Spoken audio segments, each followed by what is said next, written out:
Okay जी, तो मैंने एक सवाल दिया था, प्यारा सा मासूम सा, सिर्फ एक ही एक्विजिशन डेट की अकाउंटिंग थी, हो गई? अच्छा, उसमें गुडविल कितनी आई? 600 की गुडविल आई है। ओके जी, चले, वो तो कहानी हो गई थी हमारी at the date of acquisition की। यूजुअली प्रैक्टिकल लाइफ में जो अकाउंटिंग की जाती है ना, एक्विजिशन डेट की नहीं की जाती, रिपोर्टिंग डेट की जाती है, जब फाइनेंशियल स्टेटमेंट्स बनाए जाते हैं। पर आपने सर फिर क्यों वो एक्विजिशन डेट करवाया? भाई इसलिए करवाया ताकि आपको पता लग सके कि उस दिन हुआ क्या होगा। उस दिन कुछ चीजें हुई थी, जरा एक एक करके डिस्कस कर लेते हैं। जब आपने कंसोलिडेशन की और इसमें अगर कोई भी कंफ्यूजन हो तो आपने हाथ के हाथ पूछना है, ताकि वो फिर आप कैरी फॉरवर्ड ना करें। पहली चीज, उस पहले दिन पे जो पहला वाकया हुआ था वो ये हुआ था, आपने वैल्यूएशन की थी। किसकी? एसेट की, नेट एसेट्स की? नेट एसेट्स की। आपने कहा एसेट्स को आप फेयर वैल्यू पे लेके गए थे, लायबिलिटीज माइनस की थी, तो नेट एसेट्स को वैल्यू कर लिया था आपने। और उस नेट एसेट्स को वैल्यू करने के बाद आपने कहा था कि मैं मजीद कितने ऊपर पे कर रहा हूं, तो बाकी वो किसके पैसे थे? गुडविल के। अच्छा, ये भी बात समझ आ गई थी। फिर मैंने कहा था पेरेंट एंटिटी ने सेपरेट बुक्स के अंदर क्या एंट्री बनाई थी? इन्वेस्टमेंट डेबिट की थी और कैश क्रेडिट किया था। ये कैश किसको दिया था? शेयर होल्डर को। शेयर होल्डर को कहा अब तुम निकलो, ये कंपनी हमारी। क्या वो कंपनी बंद हो गई थी? चल रही थी, अलग थी। पर ये इन्वेस्टमेंट क्या उस कंपनी के एसेट्स और लायबिलिटीज की प्लस गुडविल की अक्कासी थी? यानी हम ये कह सकते हैं समरी के लिए सिर्फ अपनी, कि ये इन्वेस्टमेंट ये बता रही थी कि उस कंपनी के तमाम एसेट्स मेरे, ऐसा ही है। पर उस वो वैल्यू पे जो उसमें आ रही है, वो वैल्यू पे जो मैंने दी है।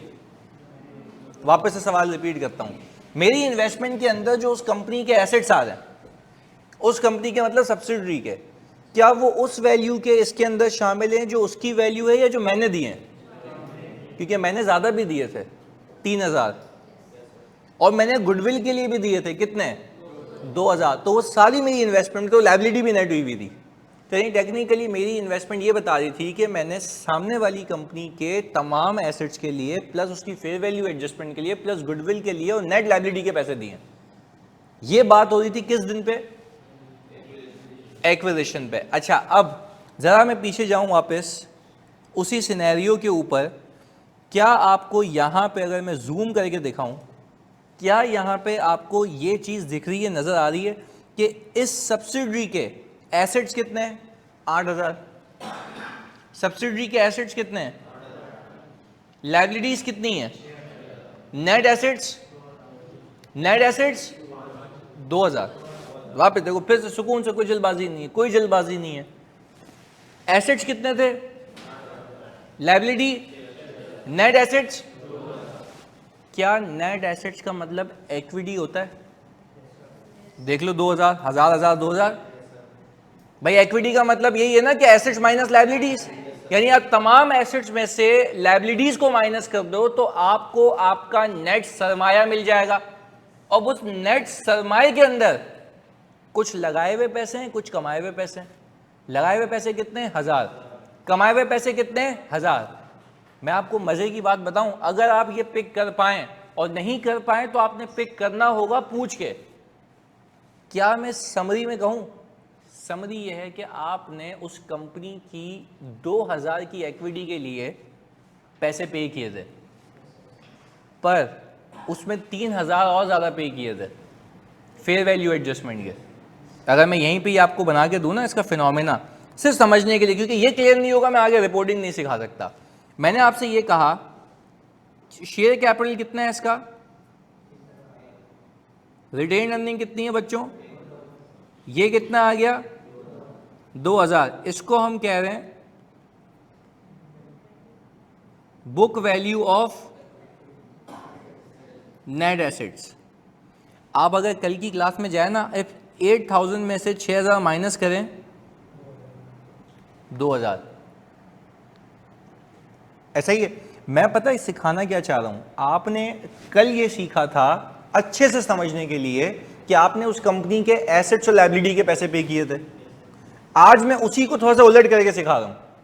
आपने उस कंपनी की नेट इक्विटी के पैसे पे किए थे कि जितने उसने पैसे लगाए थे और जितने उसने लगाए कितने थे 1000, कमाए हुए कितने थे 1000, नेट कितने 2000। पर आपको एक और मजे की बात बताऊं, क्या ये मानते हो कि ये जो 2000 की इक्विटी है, ये 2000 की इक्विटी ये बता रही थी कि उस दिन पे एसेट्स और लायबिलिटीज का नेट ही है। देख लो, तभी कराने का मकसद ये है आज। Assets liabilities, assets liabilities, net ही है भाई। आप अगर सिंपल पूछो ना, आप गए किसी कंपनी को खरीदने, आपने उस कंपनी के एसेट देखे थे, हाँ या ना में जवाब तो देखे थे। लायबिलिटी देखी थी, आपने उसको एसेट्स के पैसे दिए थे या नेट एसेट्स के? नेट एसेट्स कितने आ रहे हैं 2000। मैं कह रहा हूं भाई नेट एसेट्स 2000 आ रहे हैं, वो रिफ्लेक्शन किस चीज की है? इक्विटी की। और इक्विटी में कितनी चीज आ रही है? लगाए हुए पैसे, कमाए हुए पैसे। यहां तक क्लियर है जी? नहीं, अभी अभी बताते हैं ना, अभी उस पर आ रहे हैं। ये 2000 रुपये उसकी नेट एसेट्स की वैल्यू थी। फिर आपको याद आया कि ये जो 2000 निकाले गए ना, ये ऐसे निकाले गए थे कि 8000 के एसेट्स थे और 6000 की, ये कितने हो गए थे 2000। अच्छा, अब मैं सिखाने के लिए, यहीं पे रिफ्लेक्शन पूरी सामने ही है आपके, क्या इस बात को तस्लीम करते हो कि इस 2000 रुपए के नेट एसेट्स के अंदर पीपीई 7000 का है? Difficult to absorb but you have to absorb. सुनो, इस 2000 के अंदर, इस 2000 नेट एसेट्स के अंदर पीपीई कितने का है? 7000। भाई आपने एसेट्स में से लायबिलिटीज माइनस किया है ना, आप ही ने किया है ना, मैं तो कोई अलग नहीं कह रहा। देख लो बैलेंस शीट में लिखा हुआ है 8000 के पीपीई में, 8000 के एसेट्स में पीपीई कितना है? तो आपने एसेट्स में से लायबिलिटीज माइनस किया। तो मैं कहना ये चाहता हूं, सिखाना ये चाहता हूं कि इस 2000 के नेट में पीपीई का इंपैक्ट कितना है? 7000 रुपए का। इस बात को तस्लीम करते हो? पक्की बात है, इसमें तो कोई कंफ्यूजन नहीं है, पक्की बात है। ऑनलाइन वाले ये नहीं आया समझ, वापस बता देता हूं। उधर देखो भाई, देखो नेट एसेट्स का मतलब क्या है? एसेट्स और लायबिलिटीज। एसेट्स में से लायबिलिटीज माइनस करो, 8 में से 6, 2000। इस 8 में पीपीई कितना है? तो मैं कह रहा हूं कि ये जो 2000 रुपए तुम देख रहे हो, इसको भी नहीं, इस 2000 को देख लो। इस 2000 के नेट में एसेट कितने का, पीपीई कितने का है? 7000 रुपए का। मैं बोलूं 7000 का इंपैक्ट इसमें है, लायबिलिटीज भी है। तो अब हम सीख क्या रहे हैं? हम सीख ये रहे हैं कि मैं एसेट्स में से लायबिलिटीज माइनस कर दूं, डायरेक्टली इक्विटी उठा लूं, बात एक ही है। यानी मैं ये कह सकता हूं ना, मैं एसेट्स और लायबिलिटीज के नेट पैसे दे रहा हूं या मैं इक्विटी के नेट पैसे दे रहा हूं, दोनों बातें इक्विवेलेंट हैं। बट आपको सिखाना ये चाह रहा हूं कि इस इक्विटी के अंदर उस पीपीई का इंपैक्ट कितना है? 7000 रुपए। इस बात से नहीं मुकरना।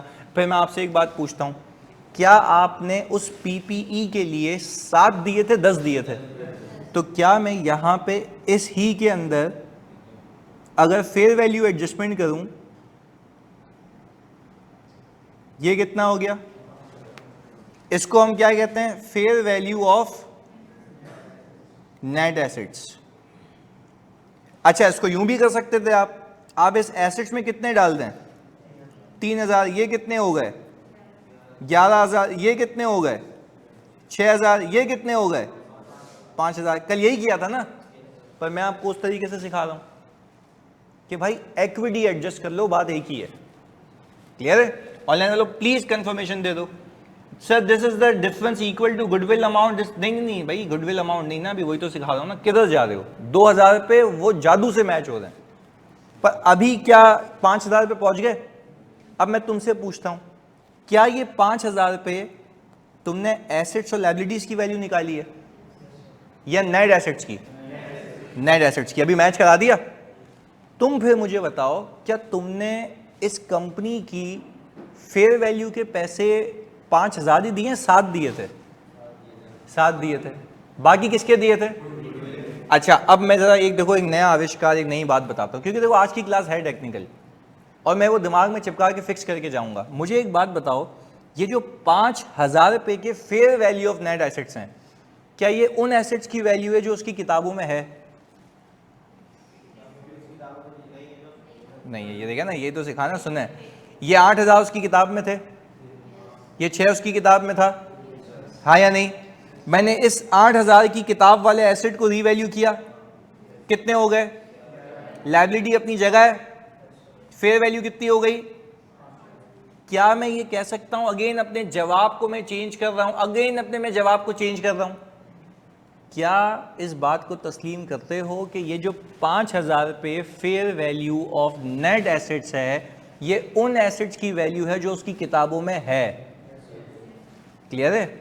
ये उन एसेट्स की वैल्यू है जो उसकी किताबों में है। आपके सामने यार एसेट्स माइनस लायबिलिटीज, एसेट्स को वैल्यू किया है ना, लायबिलिटी अपनी जगह थी।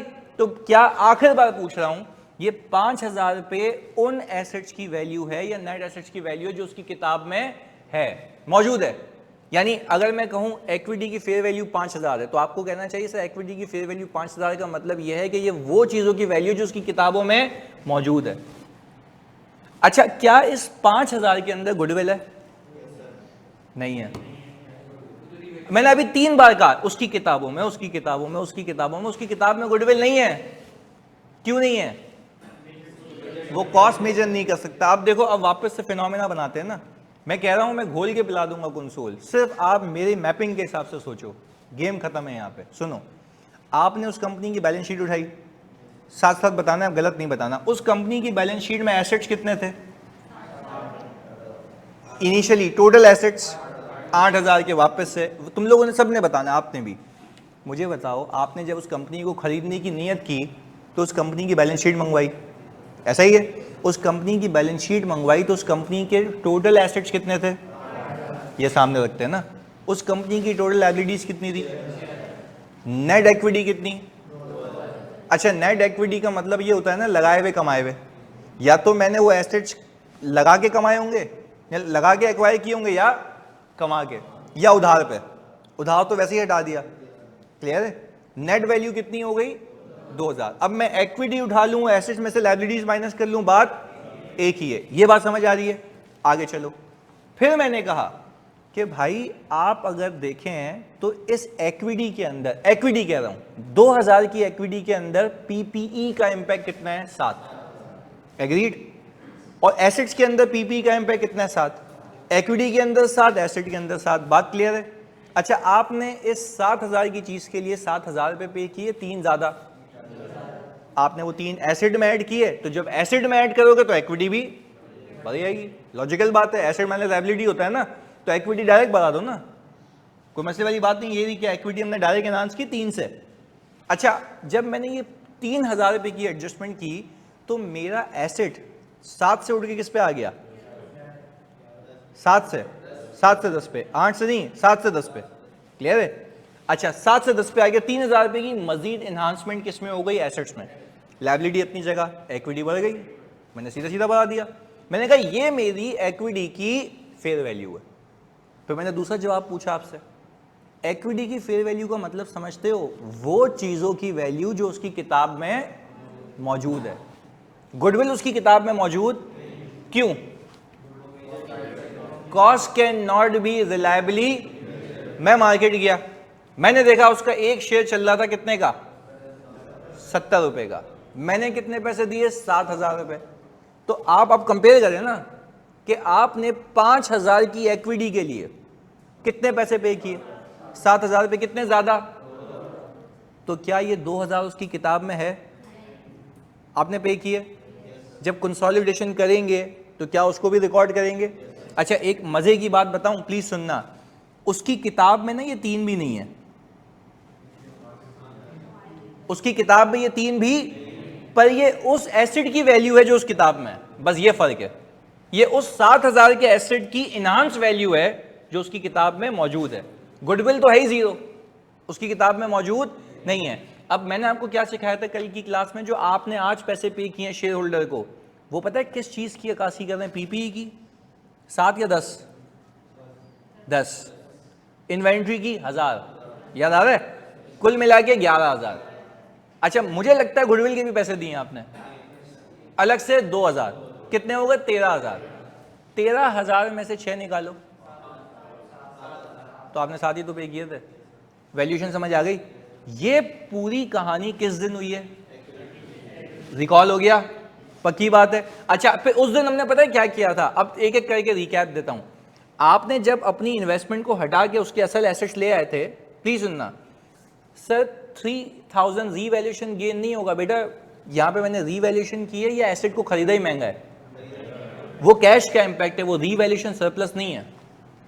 इस बात को समझें, इस बात को समझें भाईजान। फिर से देखो, ये रीवैल्यूएशन गेन नहीं है। ये रीवैल्यूएशन गेन तो तब होता है जब एसेट तुम्हारा होता। आपने इसको कैश क्रेडिट करके इन्वेस्टमेंट डेबिट की है, यानी एसेट को खरीदा ही महंगा है। क्या एसेट आपके पास था या खरीदा जा रहा है? तो खरीदा जा रहा है ना, तो आपने कैश क्रेडिट किया इसके गेन्स में, यानी यूं समझ लो पीपी डेबिट कैश क्रेडिट हुआ है। तो आप जब एक पैसे दे के आ रहे हो, उस सामने वाली कंपनी की वैल्यूएशन कर रहे हो ना, गुडविल देखने के लिए, तो उसमें तो वैल्यू बढ़ जाएगी ना। क्लियर है? अच्छा सर, उसके एसेट्स की फेयर वैल्यू नोट्स के बैक पे तो होगी ना, है उसके एसेट्स की फेयर वैल्यू नोट्स के बैक पे होगी, ये कौन सी अकाउंटिंग है? पहले तुम सोचो 1 मिनट। अच्छा पहले बताओ मोहम्मद आफान, तुम्हें रीवैल्यूएशन गेन का कॉन्सेप्ट समझ आ गया? रीवैल्यूएशन गेन नहीं है, कॉस्ट है तुम्हारी जो तुम्हें महंगी पड़ गई। सही है? आगे सर प्लीज एनोटेशन बंद हो गई भाई। सर इन केस अगर हम कम पे करें और नेट एसेट्स की वैल्यू ज्यादा हो तो हमारा गेन होगा। जी बिल्कुल बेटा गेन होगा। चलें ओके, अब आगे। ओ भाईजान, ये कौन अकाउंटिंग सिखा रहा है तुम्हें कि फेयर वैल्यू के पीछे गेन, फेयर वैल्यू लिखी हुई होती है? किसने कह दिया? ये कौन सी अकाउंटिंग है? नहीं, इन्वेस्टमेंट प्रॉपर्टी में डिस्क्लोज होती है भाई, तो डिस्क्लोजर होती है ना, वो रिकॉर्ड कहाँ होती है? ये कौन सिखा रहा है तुम्हें अकाउंटिंग? ये तो मैंने तो नहीं बताया ना, पता नहीं कोई भी नहीं बता सकता। ये किधर लेके जा रहे हो भाई? पीपी है, इन्वेस्टमेंट प्रॉपर्टी से कंपेयर कर रहे हो। मैं बात किसकी कर रहा हूँ? पीपी की। सिंपल डायरेक्शन सीधी रखनी है when you are doing consolidation. Focus clear है? आगे पहले ये बता दो, यहां तक की बातें क्लियर हैं? कुछ नया नहीं बताया, पिछला रिकॉल कराया ताकि साथ साथ हो जाए। जल्दी बताओ यार ऑनलाइन वालों, जल्दी से। ओके गुड, आगे सुनो। समझने के बाद तो यहां से शुरू हुई है। उस दिन आपने पता है क्या किया था? सेपरेट बुक्स में जब थे, आज आपको और क्लियर होगा। सेपरेट बुक्स में जब थे तो आपने कहा ये इन्वेस्टमेंट उसमें की हुई है, उसमें मतलब सब्सिडरी में। क्लियर है? अच्छा, ये इन्वेस्टमेंट किस चीज की अक्कासी थी? आप लोगों ने भी बोला पीपी, पहले बोलेंगे पीपी, स्टॉक, गुडविल और लायबिलिटी। कितनी चीजें? जब आपने इसको हटाया, असल चीजें ले आए। हटाया क्यों? उसको कितनी बार हो जाता? 2 बार। आज आपको एक लॉजिक दूं वापस से, आपको यहां से दिख भी रहा होगा। आपने उसका शेयर कैपिटल रखा था या हटा दिया था? क्योंकि आपके लिए कॉस्ट थी, ये पे किया तुमने इसके लिए। नेट एसेट्स, शेयर कैपिटल, उसको अदर वे राउंड सोचने को कह रहा हूं। आप लोगों ने ये कहा था ना कि भाई जो मैं इसको पैसे पे कर रहा हूं उसकी इक्विटी के पे कर रहा हूं और उसके एसेट्स और लायबिलिटीज खरीद रहा हूं। इसका हरगिज मतलब ये नहीं था कि कंपनी डूब गई है, पर अगर तुम सिंगल एंटिटी के पर्सपेक्टिव से देखो तो तुमने तो उसकी इक्विटी बाय कर ली ना, और तुमने बोला तुम निकलो, तुम्हारे एसेट्स लायबिलिटीज मेरे होगा। तो मैंने भी तो यही किया, उसके एसेट लायबिलिटी अपने पास लेके आ गया। कौन सी बुक्स में? कंसोलिडेटेड बुक्स में। कौन सी बुक्स में? तो क्या सेपरेट बुक्स तबाह हो गई, कंपनी बंद हो गई, या अपनी जगह है? मैं तो सिखाना ये चाह रहा हूं, उसका परसेप्शन पीछे ये है कि आपने उसको पैसे देके बोला निकल इक्विटी मेरी। अब समझ लो कि आपने एसेट लायबिलिटी खरीद के उसकी इक्विटी फारिग कर दी, तो ये वही तो इक्विटी है। शेयर कैपिटल तुमने दिखाया था या हटा दिया था? जल्दी बताओ। हटा दिया था। और मैंने आपको क्या सिखाया था उस दिन क्लास में कि शेयर कैपिटल इसलिए हटाया था वरना ऐसा लगेगा अपने आप को शेयर इशू हुए हुए, क्योंकि आपने इक्विटी फारिग कर दी ना उसको पैसे देके। ये एग्रीड है? आगे सुनो, आपने रिटेन अर्निंग भी हटाई थी। किसकी? क्यों हटाई थी? कॉस्ट है ना, ये रही। बात समझ आ रही है? This was the logic behind it. अच्छा सर, तो ये जो आपने 3000 रुपये मजीद पे किए वो तो कॉस्ट है ना यार, वो तो एसेट में डालोगे ना। उसकी समझ लो एंट्री पता है क्या बनी थी? Cash credit investment debit.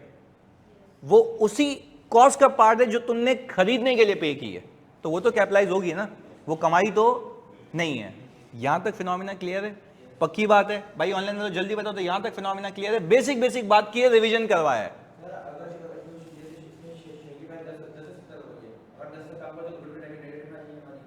नहीं 10 से कम हो गई मतलब? देखो 70 पे खरीदी है ना, अगर मैं 50 पे खरीदता, एग्जांपल दे रहा हूं, अगर मैं 50 पे खरीदता ना, वो केस आगे कराऊंगा कि उस पर आपको गेन हो जाता, तो आप गुडविल के पैसे नहीं देते, आपको उल्टा सस्ती पड़ जाती कंपनी, तो वो गेन होता। वो देखते हैं आगे, वो वाला भी काम नहीं कर रहे हम। सही है? चलो भाई, रिकॉल हो गया। रिकॉल में कोई मसला नहीं है, आओ रिपोर्टिंग पे लेके चलते हैं। अब तुम्हें ये गेम समझ आएगी, फोकस से। हाँ ये बड़ा ट्रिकी है, इधर देखना। हमने कहा कि सर यहां पे वो कह रहा है कि बैलेंस शीट एज एट 31 दिसंबर 2000 क्या लिखा हुआ है 17 आर एस फॉलोस, ये रहा। अच्छा ये शुरू करने से पहले ना कुछ 2-3 बुनियादी बातें आपके दिमाग में होनी चाहिए, तब जब तक हम कंक्लूड नहीं कर लेते। ये बात अपने भेजे में बिठा लो कि सब्सिडी एक अलग एंटिटी है, आप अपनी अकाउंटिंग करते हैं, वो ये पेरेंट एंटिटी की जिम्मेदारी होती है कि दोनों का एक एफएस बनाए, क्योंकि मालिक कौन है, पेरेंट। तो क्या वो अपने अकाउंट्स नहीं बनाएगा, हम अपने नहीं बनाएंगे? आपका जवाब ये होना चाहिए सर जब तक वो आप अपने नहीं बनाएंगे तब तक कंसोलिडेशन हो नहीं सकती। क्लियर है? वो अपनी अकाउंटिंग करेगा, हम अपनी अकाउंटिंग करेंगे, फिर साल के आखिर में उसको मिला देंगे। कैसे मिलाएंगे वो गेम अभी सिखाता हूं। क्लियर है? चलो आओ देखो, वो कह रहा है Saad limited acquired 100% shares of Rayan limited on January 1, 2017। अच्छा यार ऊपर क्या लिखा हुआ है, नीचे क्या लिखा हुआ है? यानी 1 साल हो चुका है, 1 साल एग्रीड है। आगे, on the date of acquisition all assets were equal to their fair value. वो बोल रहा है जब आपने इस कंपनी को खरीदा था सारे एसेट्स की जो कैरिंग अमाउंट है उसकी फेयर वैल्यू की इक्वल थी, सिवाय बिल्डिंग के जिसकी फेयर वैल्यू 3000 थी against a carrying amount of remaining useful life कितनी दी हुई है। फिर बोल रहा है retain earning at the date of acquisition, जब तुमने इस कंपनी को खरीदा था उस दिन 800 की रिटेन अर्निंग थी, और यहां पे कह रहा है कि कोई शेयर कैपिटल चेंज नहीं हुआ। अच्छा जरा मेरी बात पे फोकस होकर देखिएगा, हमने कहा मैं यहां पे निकाल रहा हूं नेट एसेट्स ऑफ क्या भाई, सब्सिडरी। बड़ी अहम चीज है। अभी हमने कहा एट एक्विजिशन, इधर देखिएगा मैंने ये उठा लिया, ये कौन सी कंपनी है, सब्सिडरी। हमने एक्वायर की है, कब एक्वायर की है, 1 जनवरी। वो कह रहा है कि शेयर कैपिटल में कोई चेंज नहीं है। अब देखो एग्जामिनर आपको उस दिन की बैलेंस शीट नहीं भी दे, मेरी बला से मुझे कोई टेंशन नहीं है। मुझे उस दिन देखना है कि एसेट्स और लायबिलिटीज की वैल्यू क्या थी। क्या मैं बेवकूफ़ों की तरह एसेट और लायबिलिटी ढूंढूं या इक्विटी उठा लूं? ये वजह थी सिखाने की अभी पीछे कि एसेट्स और लायबिलिटी उठाऊं या इक्विटी उठाऊं, बात एक ही है। तो मुझे एक बात बताओ, शेयर कैपिटल में ये रिपोर्टिंग वाला क्यों उठा रहा हूं? चेंज नहीं हुआ सर, चेंज नहीं हुआ, ये बिल्कुल बात आपकी सही है, चेंज नहीं हुआ। अच्छा तो इसके अंदर रिटेन अर्निंग डाल दें। अच्छा ये वाली ये 2000, तो 2000 क्यों नहीं ले रहे? तो सर पिछले वाले सवाल में तो आपने बैलेंस शीट से उठाई थी, वो एक्विजिशन की थी, ये 1 साल बाद की है। वेरी गुड भाई, आपने कहा कि सर 800 आ गई। इन दोनों को मैंने जब सम किया होगा ना तो मुझे एक आंसर मिल गया जिसका नाम है 1300। इसको मैं एक नाम दे रहा हूं बुक वैल्यू ऑफ, चलो एक हाँ या ना में जवाब देना अगर मैं गलत हूं या नहीं हूं। क्या ये 1300 एसेट्स और लायबिलिटीज का नेट है? किस दिन के? तो नहीं पर एसेट्स और लायबिलिटीज का तो नेट है ना, यानी उसकी किताबों में जो एसेट्स हैं, उसकी किताबों में जो लायबिलिटीज है, ये उसका नेट है। अल्लाह की कसम, है या नहीं है भाई? आपने अभी तो करके दिखाया था कि उस दिन अगर एसेट्स में से लायबिलिटीज कटा देता तो ये वैल्यू बनती, यानी एसेट्स में से लायबिलिटीज है तो सरमाया बचेगा ना, और सरमाया क्या है? शेयर कैपिटल प्लस इक्विटी, ये रिटेन अर्निंग। क्लियर है? अच्छा अब मुझे तुम सोच के एक बात बताओ, इस दिन जब तुमने इस कंपनी को खरीदा था कितने साल पहले? 1 साल पहले। तो उस दिन बिल्डिंग की फेयर वैल्यू कितनी थी? अच्छा एक सोच के बात बताना, क्या ये बिल्डिंग इस नेट एसेट्स में शामिल है है बिल्डिंग शामिल है, एसेट्स माइनस लायबिलिटीज है। ये पागल थोड़ी ना, ये पूरा रिवाइज करवाया पीछे ये आके, ये पूरा case assets minus liabilities, assets minus liabilities, ये था उसके अंदर। बिल्डिंग है, आगे सुनो, पर उसकी फेयर वैल्यू कितनी बता रहा है? 3000 अगेंस्ट। अच्छा मुस्तफा सोच के बताना, इस 1300 नेट कह रहा हूं क्योंकि लायबिलिटी माइनस हुई हुई है।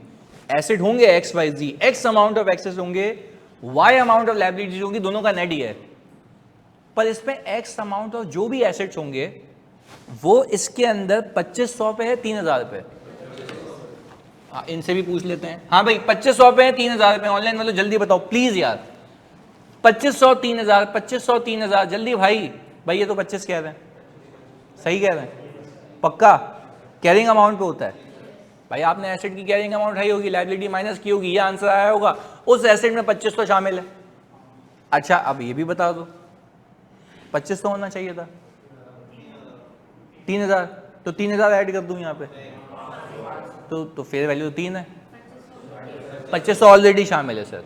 अगर आप वहां पे भी एडजस्टमेंट करते, एसेट्स भी उठाते, तो उसमें मजीद 500 को डालते ना, तो आपकी इक्विटी 500 से बढ़ जाती।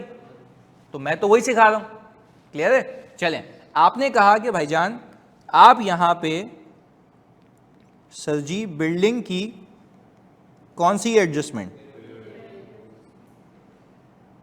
अच्छा क्या ये फेयर वैल्यू एडजस्टमेंट से आप क्या रीवैल्यूएशन सरप्लस बुक कर रहे हैं या कॉस्ट एनहांस कर रहे हैं? आपकी इन्वेस्टमेंट बढ़ जाएगी ना, तो आप जब उसको हटा के असल एसेट लाओगे तो उसमें चिपका देना। चलें, हमने कहा ये आ गया 500, ये कितना आ गया? तो और कोई एसेट की फेयर वैल्यू इसने बोला है? देखो कुछ लिखा हुआ क्या है, on the date of acquisition all assets were equal to their fair value, सिवाय इसके। तो हमने जो पंचायत थी, मसला था, वो सही कर लिया। चलें ओके, पर अब मैं तुमसे एक बात पूछने लगा हूं सब बच्चों से, क्या ये 500 की फेयर वैल्यू एडजस्टमेंट आपने अपनी कैलकुलेशन के लिए की है, सब्सिडी ने की है? हमने अपनी, उसने तो कुछ भी नहीं किया। उसने बोला भाई तुम्हारा हिसाब किताब है, तुम दे रहे हो पैसे, तुम अपने हिसाब से वैल्यू करो कि मेरे नेट एसेट्स होने कितने पे चाहिए थे। तुम अपनी इन्वेस्टमेंट निकालने लगे हो, उसकी बुक से इसका कोई ताल्लुक नहीं है, वो एक अलग सेपरेट लीगल एंटिटी है। एग्रीड? पक्की बात है। चलें आगे।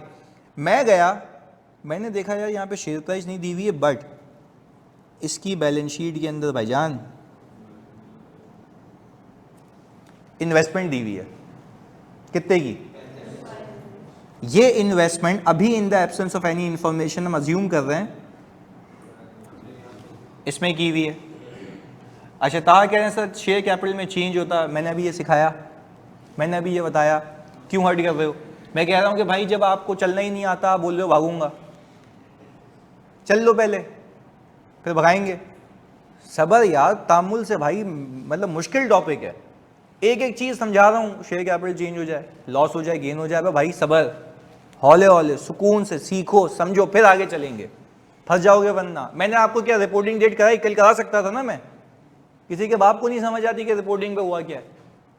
तो अभी मैं अगर, अच्छा आज की क्लास में भी मैं इक्विटी का कॉन्सेप्ट नहीं देता ना, आपको समझ ही नहीं आता क्या चल रहा है, तो सिखाया तो लेके चलो ना, बिल्कुल सुकून से हो जाओ, कोई जल्दबाजी नहीं है। मैंने मुझे पता है कि मैंने कितनी स्पीड से आगे लेके जाना है, बिल्कुल फोकस, इधर मोमेंटम नहीं खराब करने का। 3500 रेहान लिमिटेड में इन्वेस्ट हुए में, तो गुडविल के कितने दिए होंगे? कितने? पक्का देख लो भाई, 1800 की फेयर वैल्यू है, ये है fair value of net assets. इस fair value of net assets के लिए आपने इन्वेस्टमेंट की हुई है 3500 की, तो आपने ऊपर पैसे दिए हुए हैं, और वो किसके हैं? गुडविल के हैं।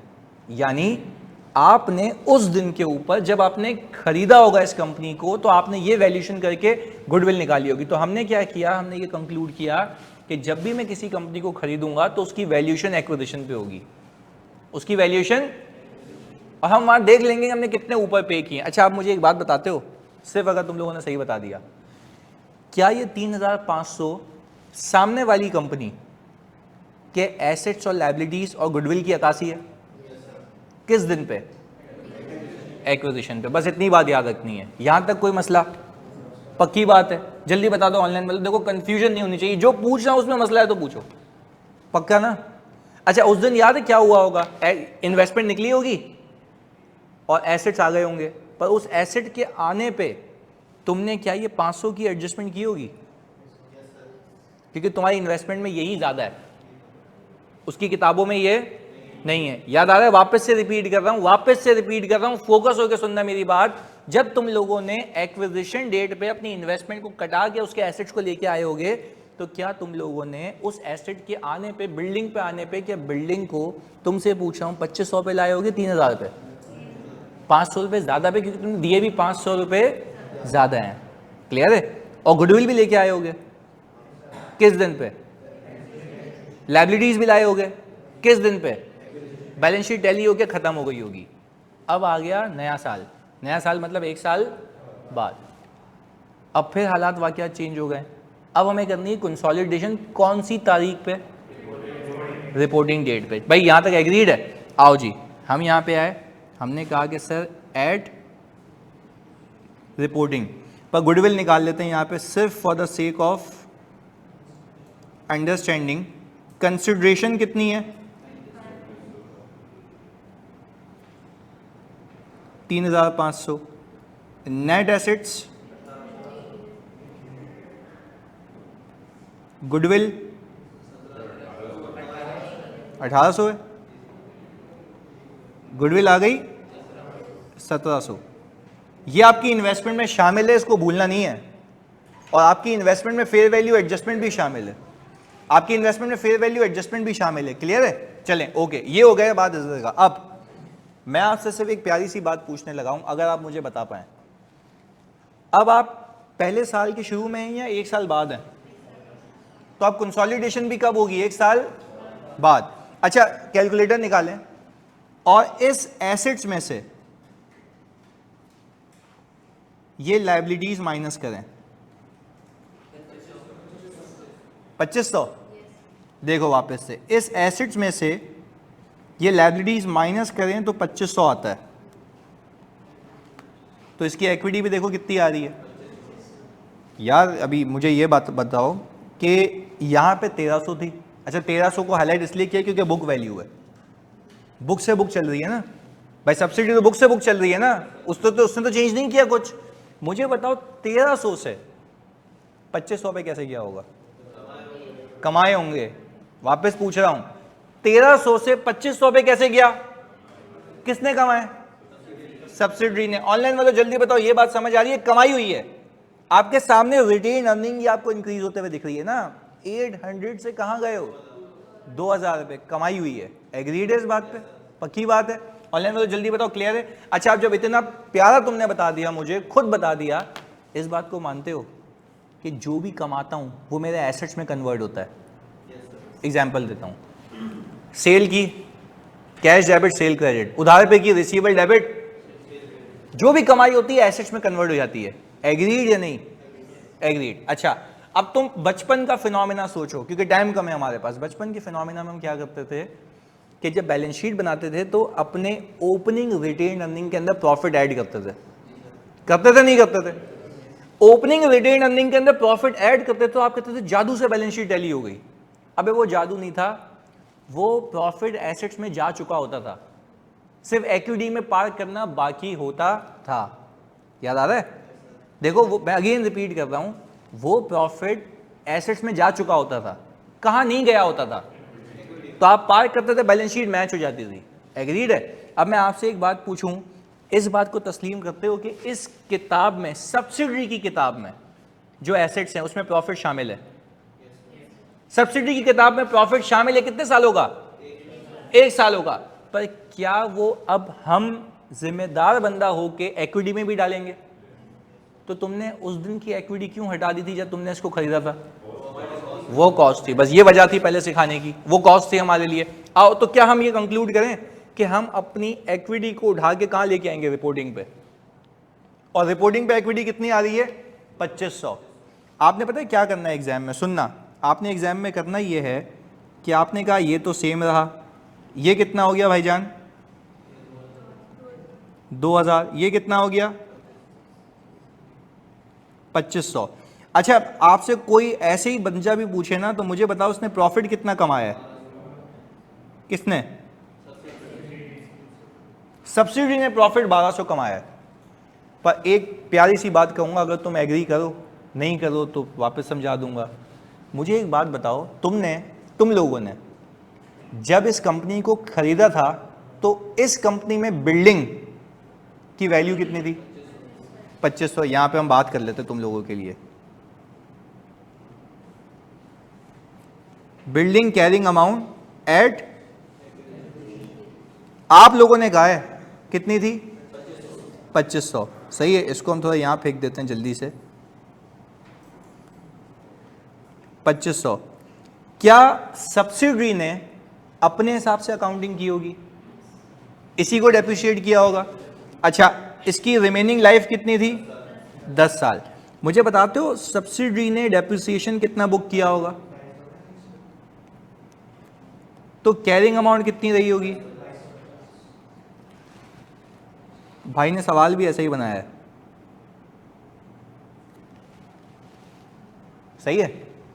गलत किया हुआ सब्सिडरी ने या सही किया हुआ है? अपने हिसाब से सही किया हुआ है। अच्छा, अब मुसीबत यह है, हमने तो करनी है कंसोलिडेशन। डे 1 पे तुम लोगों ने क्या उस एसेट को 500 रुपये महंगा खरीदा था? अल्लाह को हाजिर नाजिर जान के बताओ, क्या ये 500 रुपये सेपरेट बुक्स में है सब्सिडरी की? नहीं है। आपकी मस्ती थी, आपने महंगा खरीदा है। तो आप जब इन्वेस्टमेंट को हटा के उसके एसेट्स को एक्विजिशन पे लाए थे, 500 रुपये महंगा लाए थे, हाँ या नहीं? कौन सी किताबों में? कंसोलिडेटेड बुक्स में। कौन सी बुक्स में? भाई मुझे बताओ, अब वो 500 लाए थे, वो उस दिन लाए थे। ये भी यहां पे हम यहां पे कर लेते हैं ना, फेयर वैल्यू एडजस्टमेंट कितने की थी? 500 की। ये कितना हो गया?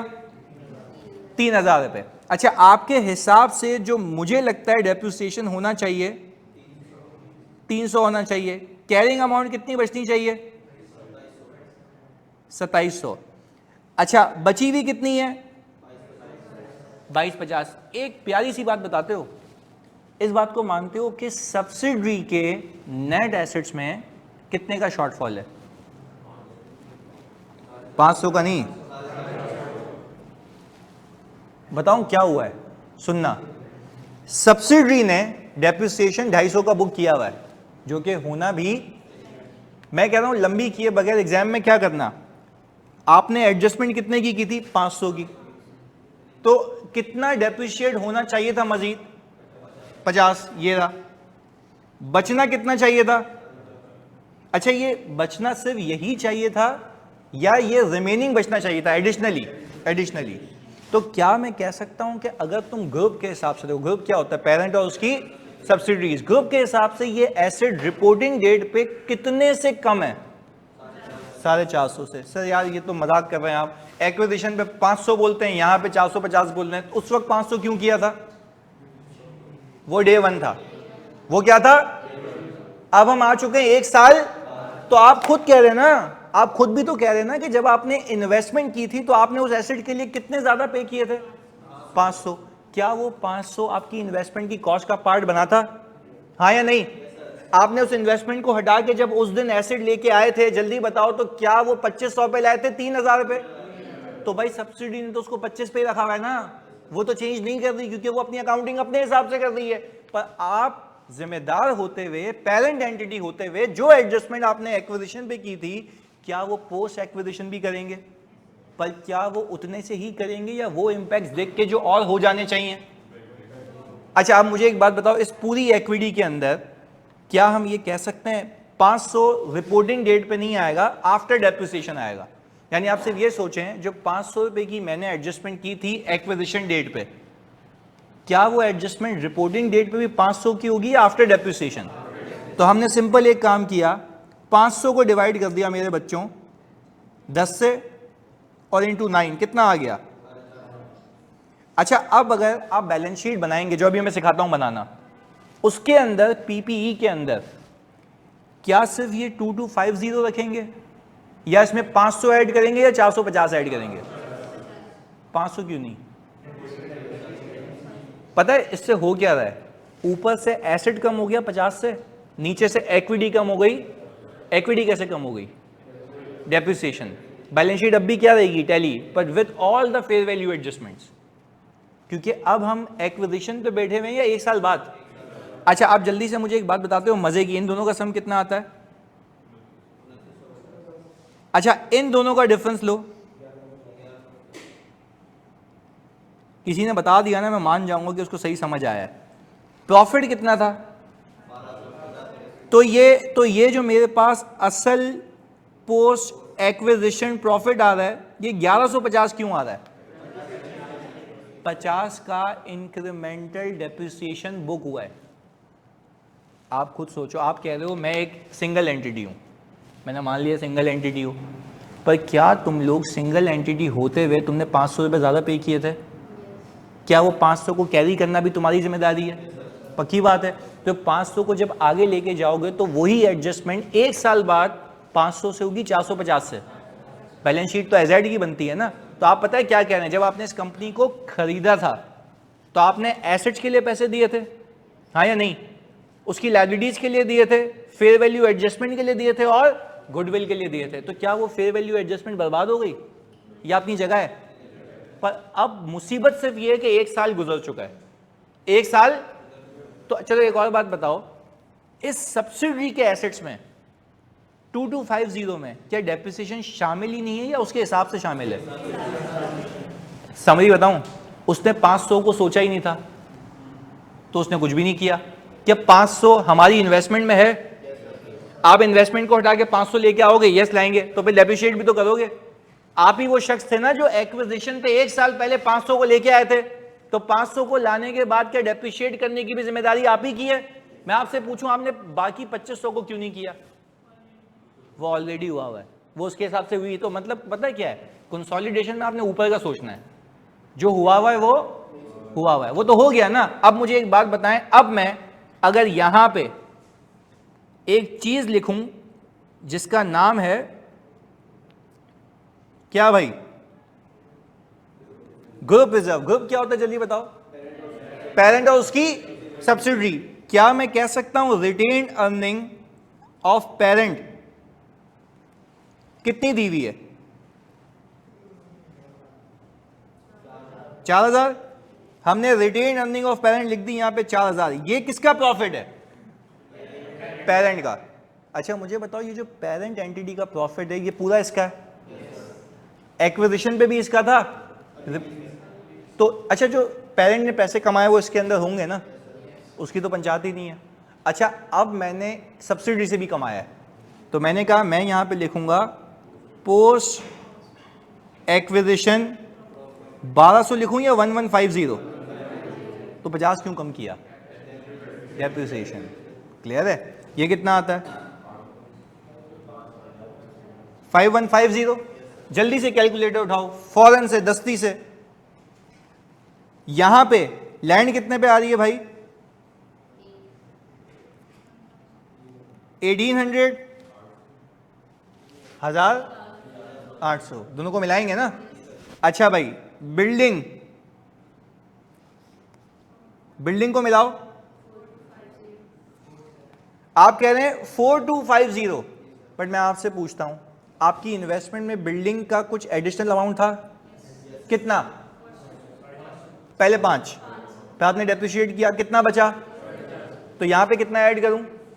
450। तो आपने कहा कि सर 2000 प्लस 2250 प्लस कितना आता है? 4700। ओके, गुडविल आएगी? तो सर सेपरेट बुक्स में तो नहीं है। कंसोलिडेट तो आपकी इन्वेस्टमेंट में छुपी हुई थी ना। आपने पता है क्या किया? समझे, आपने अपनी इन्वेस्टमेंट को हटाया और वही सारी चीजें वापस ले आया, बट प्रॉफिट के साथ।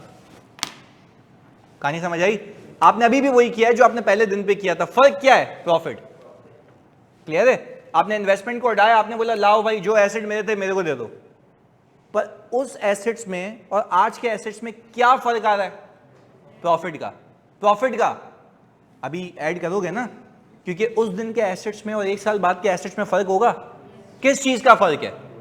प्रॉफिट का। क्योंकि आपके वो एसेट्स जो एक्विजिशन पे थे आज वो अलग हैं, और वो किस वजह से हैं? अर्निंग की वजह से। अच्छा अब मुझे बताएं गुडविल कितनी थी? 1700। अच्छा अदर एसेट्स में कोई चेंज है भाई? कितना है? नहीं 3000 और 2500 बताओगे ना? 5500। तो अब अगर मैं हाईलाइट करूं इसको इसको इसको और इसको, 13700। Very good. अब इधर आ जाओ, हम यहां पे लाएंगे शेयर कैपिटल। जल्दी बताओ किसका आएगा? सिर्फ पेरेंट एंटिटी का। डे 1 पे सिखाया था, पेरेंट एंटिटी का शेयर कैपिटल आ गया। अच्छा अब मैं यहां पे एक चीज लिख रहा हूं जिसका नाम है ग्रुप रिजर्व। रिटेन अर्निंग क्यों नहीं लिख रहा? क्योंकि सर पेरेंट एंटिटी के आज तक के पैसे सब्सिडरी के एक्विजिशन के बाद के पैसे। एक और बात बताओ, तुमने एक्विजिशन पे, ये बड़ी टेक्निकल बात करने लगा हूं, तुम लोगों ने एक्विजिशन के लिए वहां तक पैसे पे किए थे, तो उस तक की रिटेन अर्निंग तुम्हारी कॉस्ट थी, क्योंकि वो एसेट्स और लायबिलिटीज में उसकी अर्निंग शामिल थी। अब तुम एक साल बाद आ गए, क्या वो अर्निंग तुम्हारे एसेट्स में शामिल है? वो अर्निंग पोस्ट एक्विजिशन तुम्हारे एसेट्स में शामिल है, तो वो अर्निंग तुम अपनी इक्विटी में भी डालोगे ना, ताकि बैलेंस शीट क्या हो जाए? टैली हो जाए। मैं ग्रुप रिजर्व में गया, कितने निकाले हुए? 5150। अच्छा भाई फिर आ जाए लायबिलिटीज पे, 3300, 3050, 6350। इन तीनों को ऐड करो, 13700। यार इस पूरे सिनेरियो में सिर्फ तुम्हें एक चीज याद रखनी है, वो ये है कि सारी कार्रवाई वैसी होगी, बस रिपोर्टिंग डेट पे आके नेट एसेट्स में कुछ एडजस्टमेंट्स करनी है, और वो टोटल एडजस्टमेंट्स होंगी या इंक्रीमेंटल एडजस्टमेंट्स। अच्छा वापस से एक समरी, फिर हम इसको क्लोज कर दें। जब आपने इस कंपनी को खरीदने की ठानी होगी, तुम लोग ने मुझे फौरन बताना है, तो उस दिन इस कंपनी के नेट एसेट्स की बुक वैल्यू कितनी है? 1300। उस दिन इस कंपनी के नेट एसेट्स 1300 के अंदर पीपी कितने का मौजूद था? बिल्डिंग 2500 की। आपने कितने की एडजस्टमेंट की? 500 की। फेयर वैल्यू कितनी हो गई? 3000। और नेट एसेट्स की फेयर वैल्यू? मैं आप सबसे पूछता हूं, क्या आपने इस कंपनी के लिए 1800 दिए? 3500। अब समरी बनाए, 3500 में क्या क्या था? एसेट्स के पैसे, फेयर वैल्यू एडजस्टमेंट के, गुडविल के और लायबिलिटी के। 4 चीजों के थे, हाँ या नहीं? उस दिन आपने सारी चीजें इन्वेस्टमेंट हटा के असल ले आए होगे। एग्रीड? ऑनलाइन तो जल्दी बताओ, एग्रीड? जल्दी से अगली क्लास है, फौरन बताओ। एग्रीड? असल चीजें ले आए होगे, वहां लॉक हो गया। पर क्या वो तुम्हारी आज तक की कमाई थी या लगाए हुए पैसे थे? इन्वेस्टमेंट। तुमने उसको हटा के असल एसेट लिया, कहानी चैप्टर पहले दिन का खत्म हो गया। अब तुम वही चीज आ गए 1 साल बाद, क्या वापस से तुम्हें बैलेंस शीट बनानी होगी, हाँ या नहीं? अच्छा वापस से बैलेंस शीट बनाने के लिए अब तुम जो इन्वेस्टमेंट हटाओगे, तो वो वाले एसेट्स लाओगे जो उस दिन थे या 1 साल बाद वाले? अच्छा 1 साल बाद वाले उन एसेट्स में क्या फर्क है? अर्निंग का। लॉजिकल बात है, अर्निंग का फर्क है। तो जब उस एसेट्स को लेके आओगे तो वो ज्यादा होंगे, तो उसका गेन कहां जाएगा? ग्रुप रिजर्व में। तुमने डाला, पर ग्रुप रिजर्व निकालने से पहले एक चीज देख लेना, सीधा सीधा उसके प्रॉफिट को नहीं ले आना। ये देख लेना कि जो तुमने फेयर वैल्यू एडजस्टमेंट की थी उसका नेट एसेट्स पे इंक्रीमेंटल इंपैक्ट कितना है। तो आपने फेयर वैल्यू एडजस्टमेंट कितने की थी? जल्दी से बताओ, क्या ये 500 रुपए का एडजस्टमेंट उसकी किताबों में एडजस्ट हुआ था? नहीं। पर अगर रिपोर्टिंग पे आओगे तो क्या वापस 500 रखोगे या आफ्टर डेप्रिसिएशन? क्योंकि आप खुद सोचो ना, अगर आप खुद भी ये एसेट को चला रहे होते तो 3000 डेप्रिशिएट होकर 2700 बचता। बचा हुआ कितना है? 22। कितना शॉर्ट है? तो आपने डाल दिया ना इक्विटी के अंदर, यही तो आपने एसेट्स को एनहांस कर दिया। यहां पे क्लैरिटी है, आपने simple, very good, fair value adjustment minus incremental depreciation, answer आ गया। तो आपके पास नीचे जो आंसर आया वो 1150 पोस्ट एक्विजिशन प्रॉफिट, उसकी असल कमाई माइनस इंक्रीमेंटल डेप्रिसिएशन है। आपने वो पार कर दिया। सिंपल क्या करो, बैलेंस शीट बनाओ, फिर गुडविल लेके आओ, फिर अब तुम मुझे बताओ अगर ये नॉन डेप्रिशिएबल एसेट होता तो वहां पे कितना रखते? 500 ही रखते। बैलेंस शीट में भी कितना आता? 500। यानी उसकी किताबों में अपनी जगह होता, पर एक और नई चीज आती कितने से? 500 से। क्योंकि भाई मैं अगेन, अच्छा चलो एक और बात बताओ, तो मैं मानूं कि समझ आ गया। तुम अगर अगले साल की बैलेंस शीट बनाओगे 1 साल, तो तुम्हें दोनों की बैलेंस शीट कितने की दी हुई होगी? 1 साल या 2 साल बाद की? 2 साल बाद की। अच्छा आप मुझे बताओ पोस्ट एक्विजिशन कितने सालों का होगा? तो एसेट्स में एनहांसमेंट भी कितने सालों की होगी, 2 सालों की, तो वो सीधा सीधा ऐड कर देना। यानी पता है हर बार क्या होगा, इन्वेस्टमेंट जाएगी एसेट्स आएंगे, इन्वेस्टमेंट जाएगी। पर अब कंक्लूजन मेरी मोहब्बत में, जो एसेट जा जो इन्वेस्टमेंट जाके एसेट्स आएंगे, क्या वही वाले आएंगे जो उस दिन थे या इनहांस आएंगे? और वो इनहांस किस वजह से होंगे?